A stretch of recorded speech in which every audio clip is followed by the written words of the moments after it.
حضرت انس رضی اللہ تعالیٰ عنہ سے روایت ہے کہ رسول اللہ صلی اللہ علیہ وآلہ وسلم نے فرمایا، جب مسلمان کسی جسمانی آزمائش سے دو چار ہوتا ہے تو فرشتے سے کہہ دیا جاتا ہے کہ اس کے وہ صالح عمل لکھتے چلے جاؤ جو وہ پہلے حالت صحت میں کیا کرتا تھا۔ اگر وہ اسے شفا دے دے تو وہ اسے گناہوں سے پاک صاف کر دیتا ہے، اور اگر اس کی روح قبض کر لے تو وہ اسے معاف فرما دیتا ہے اور وہ اس پر رحمت فرماتا ہے۔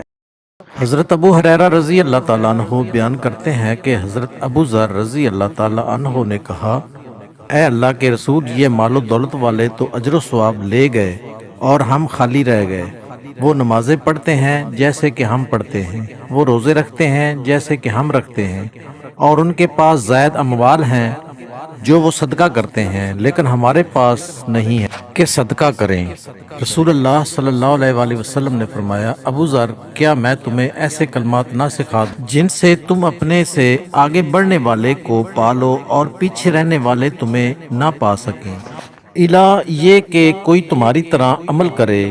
کہا، ہاں اے اللہ کے رسول۔ آپ نے فرمایا، ہر نماز کے بعد 33 بار اللہ اکبر، 33 بار الحمدللہ اور 33 بار سبحان اللہ کہا کرو۔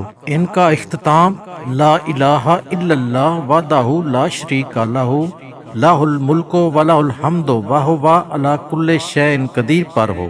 اس سے اس کے گناہ بخش دیے جائیں گے، اگرچہ سمندر کی جھاگ کے برابر ہوں۔